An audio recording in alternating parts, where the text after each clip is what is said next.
বিবাদমান বিষয় যেটা কোর্ট রিটের মাধ্যমে কখনই শুনানি করেন না, যে এই রিট পিটিশনটা মেনটেনেবল না। কেন মেনটেনেবল না? কারণ আমাদের অ্যাপিলেট ডিভিশন বারবার করে বলে দিয়েছে যে যখন ইলেকশন শিডিউল হয় এবং যতক্ষণ পর্যন্ত ইলেকশনের গেজেট হয় এই সময় পর্যন্ত সমস্ত বিবাদগুলোকে ইলেকশন ডিসপিউট বলা হয় এবং তার জন্যে রিট পিটিশন করা যায় না, সেখানে ইলেকশন ট্রাইব্যুনালের কাছে যেতে হয়।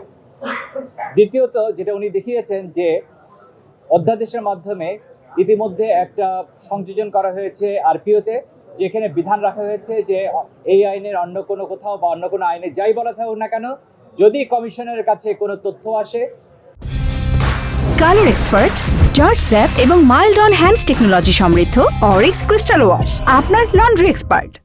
সেই তথ্যটাকে যাচাই বাছাই করে কমিশন যদি দেখতে পারেন যে ভুল তথ্য দেওয়া হয়েছে, তিনি ডিসকোয়ালিফাইড আছেন, তার কোনো তথ্য গোপন করা হয়েছে, সেই ক্ষেত্রে কমিশন সেই ক্যান্ডিডেট যদি ইলেক্টেড হয়ে যান তবে তার ক্যান্ডিডেটের বাতিল করতে পারে। তিনি যদি জয়ী হন তবে তাকে তার ইলেকশন পুরো প্রসেস বাতিল করতে পারে। সুতরাং যে রিট পিটিশনার ছিলেন তার যথেষ্ট তার ফোরাম আছে, পরবর্তীতে বা এখনও তার ফোরাম আছে, তিনি সেটা এক্সস্ট করতে পারেন নির্বাচনের পরে এবং সেটা ইলেকশনের পরে। আজকে যেটা খারিজ হয়েছে সেটা হচ্ছে রিট পিটিশন যে বেসিসে করা হয়েছে সেটা অথেন্টিকের কোনো সোর্স নাই। তিনি সোশ্যাল মিডিয়ার মাধ্যমে তথ্য জেনেছেন এবং সেই সোশ্যাল মিডিয়ার মাধ্যমে তথ্য জানার পর তিনি করেছেন।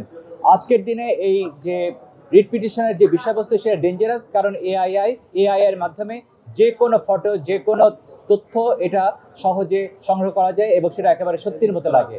সুতরাং সোশ্যাল মিডিয়ার উপর বেসিস করে যে রিট পিটিশন করা হয়েছে সেটা ডিসপিউটেড কোয়েশ্চেন অফ ফ্যাক্ট, অর্থাৎ বিবাদমান বিষয় যেটা কোর্ট রিটের মাধ্যমে কখনই শুনানি করেন না।